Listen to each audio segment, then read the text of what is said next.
Okay, I think we can get started. Hi, everyone.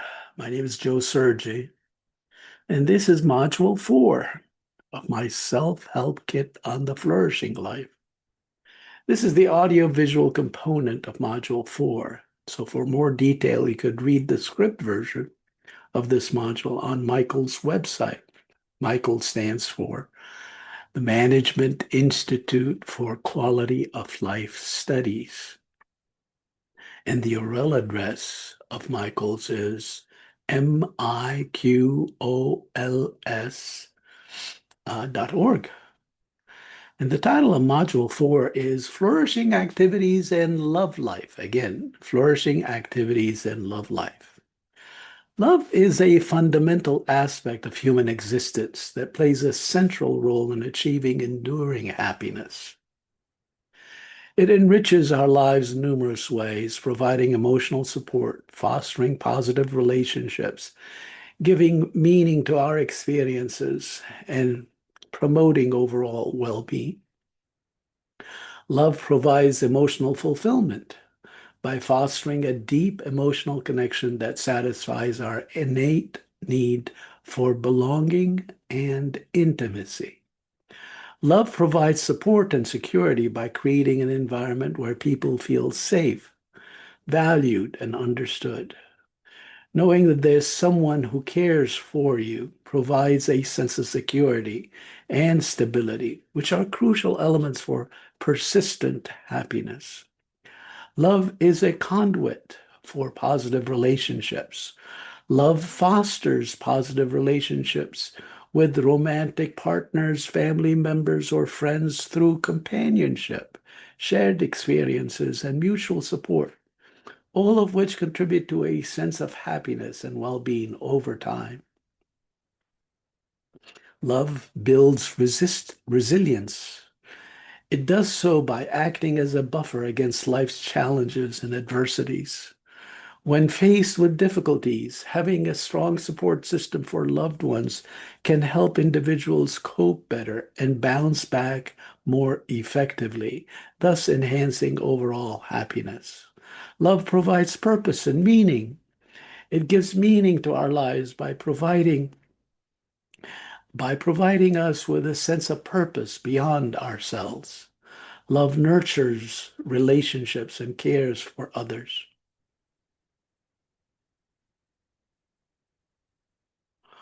Love provides health benefits. Experiencing love can positively affect both mental and physical health. It does so by reducing stress and boosting the immune function. There are two strong motives that govern our love life, namely the need to belong and desire. The need to belong, or what we call companionate love, refers to the need to have a partner in life, to belong to this partner and to feel that we belong to them. The attachment to a life partner is fundamental. It involves building a stable relationship that provides a sense of security.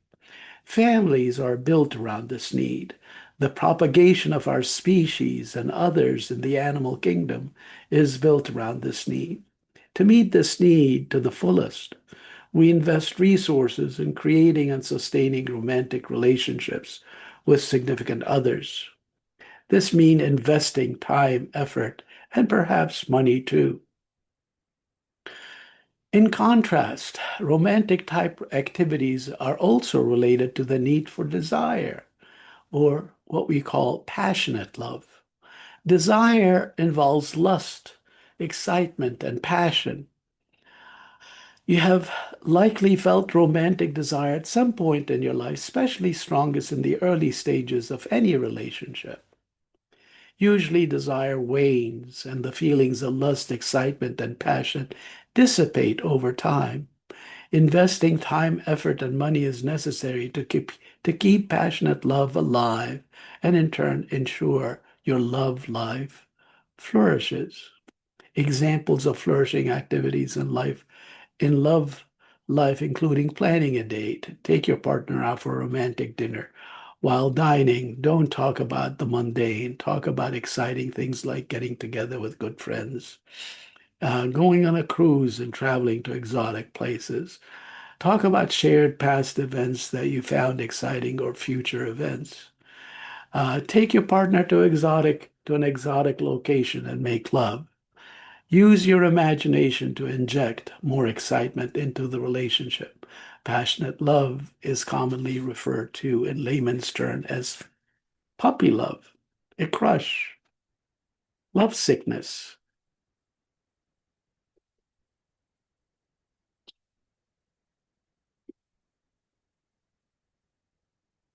infatuation, or simply being in love. In contrast, companionate love is commonly referred to as true love. Let's talk about companionate love and the science behind it. Let's start out with a definition of companionate love. Psychologists typically use the following definition: the affection we feel for those with whom our lives are deeply intertwined. This type of love involves friendship, understanding, and concern for the other's welfare. In some, companion love involves relationship investment, care, sharing, intimacy, and attachment. Specifically, companion love captures a partner's mature, long term devotion to their partner rather than the satisfaction of needs. Companion love is selfless, caring for and treating the partner as an extension of oneself. Companion love is more valued by women than men. Companion lovers are generally invested in their relationship. They accept their partner with gratitude and seek to serve their partner.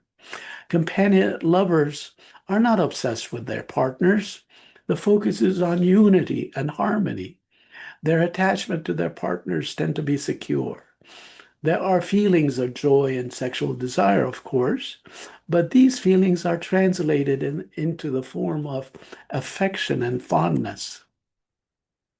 Companion lovers place much emphasis on care and service to their partner. Equality between the partners is also common. Lastly, companion lovers place much emphasis on sharing. Nevertheless, they maintain a certain degree of autonomy. They forgive their partner for what they consider errors and make every attempt possible to exist peacefully with one another. To determine and describe activities that nurture companionate love and eudaimonic well-being, we first have to discuss research on companionate love guided by self-determination theory. The central tenet of the theory is the concept of basic psychological needs: autonomy, competence, and relatedness. Again, autonomy, competence, and relatedness. Fulfilling these needs in close relationships leads to the growth and development of both partners.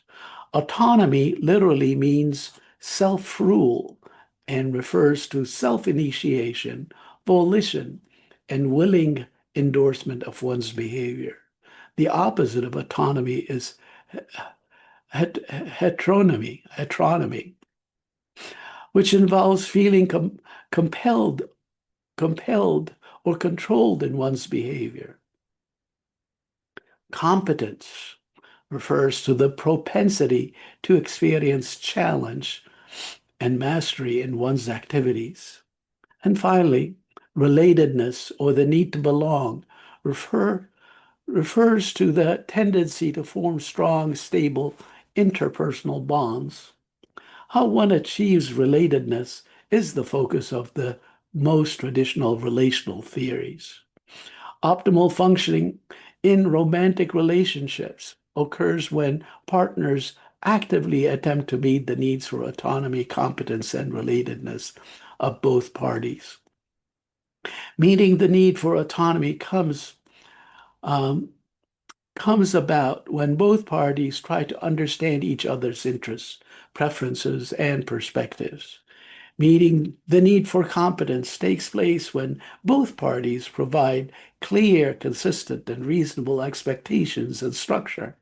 Meeting the need for relatedness occurs when both parties become involved with and show interest in direct energy toward and convey that the other person is significant and cared for non-contingently. In contrast, optimal functioning suffers when romantic partners are excessively controlling, have unreasonable expectations, and are over-challenging. Research has clearly demonstrated that the more needs are fulfilled in people's romantic relationship, the higher their self-esteem, vitality, and positive affect, and the lower their overall negative affect. Further, with regard to relational quality outcomes, the more people experience need fulfillment in their romantic relationships, the greater their relationship satisfaction and commitment. So I want to talk about, again, those activities involved in companionate love. We talk about them as psychologists as shared experiences, shared experiences.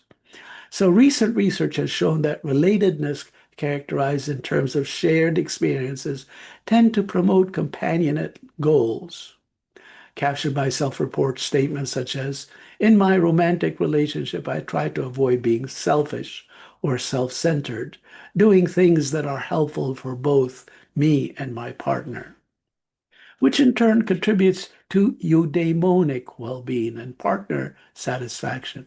That is, shared experiences in romantic relationships contribute significantly to relationship satisfaction and eudaimonic well-being. There are many activities couples engage in that foster eudaimonic well-being.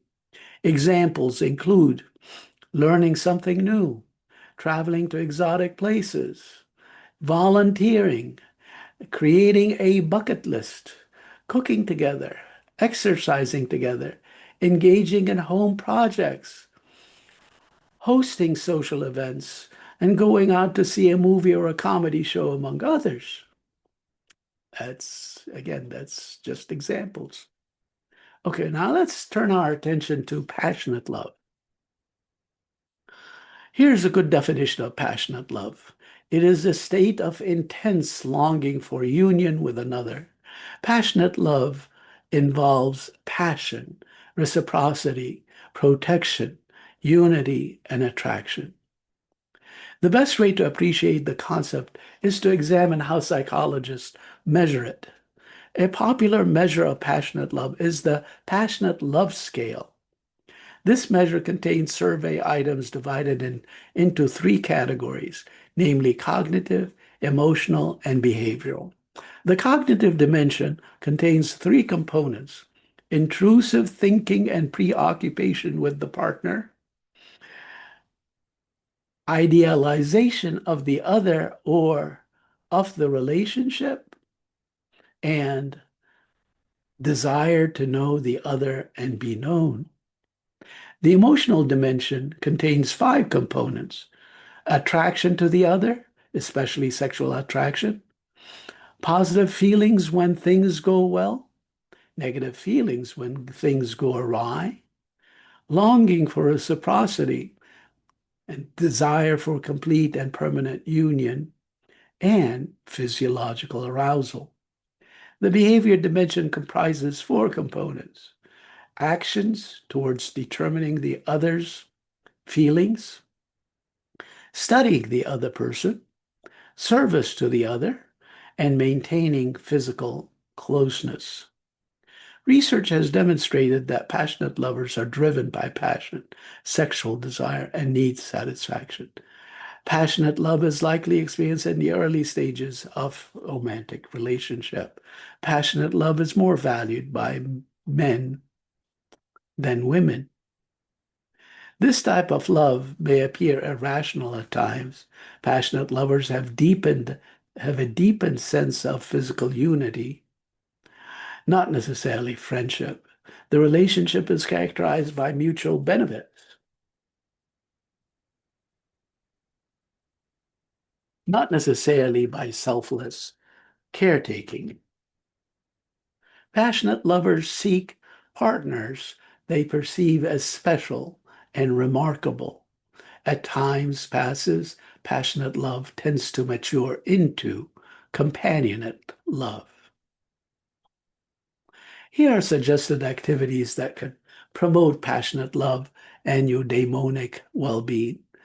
The concept of romantic creativity captures these activities. Again, the concept is romantic creativity. So, what is romantic creativity?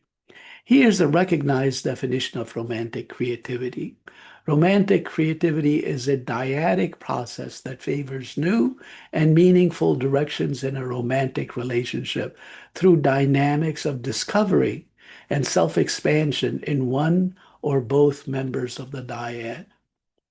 Research suggests that creativity can foster quality and stability in romantic relationships, particularly with respect to passionate love.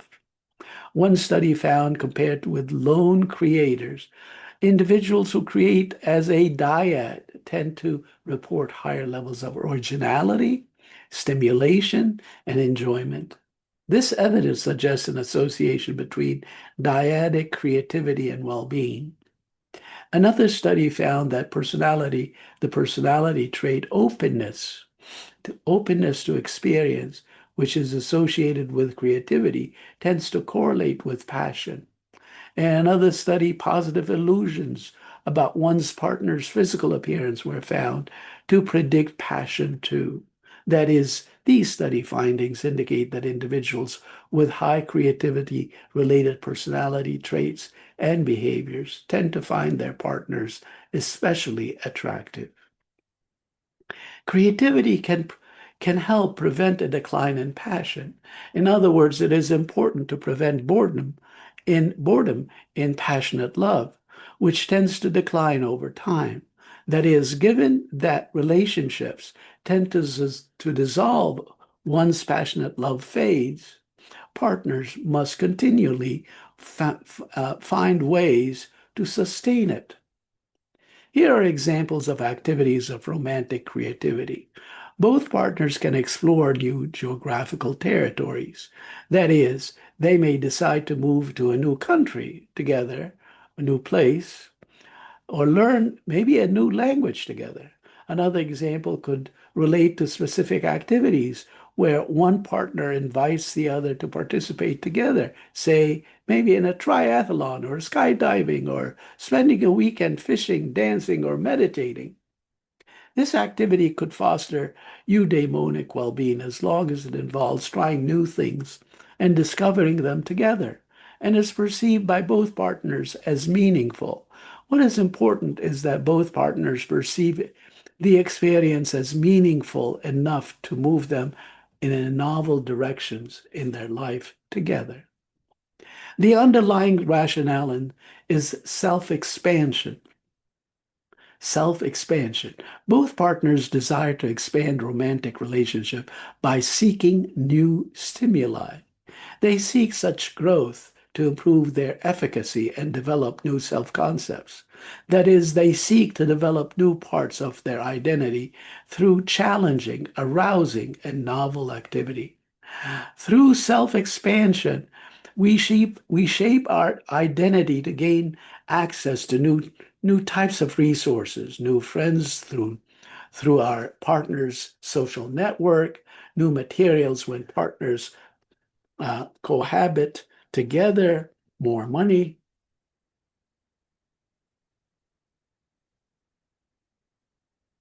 new types of activities.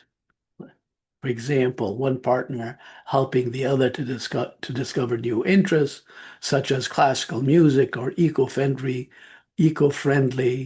everyday behaviors. And that's, I think, the gist of it. We talked about the activities that would foster eudaimonic well-being in relation to both companionate love and passionate love. And that's sort of the gist of what we've been discussing in this module. So on that note, I'm going to say bye, and I will see you in the context of the next module. Bye for now.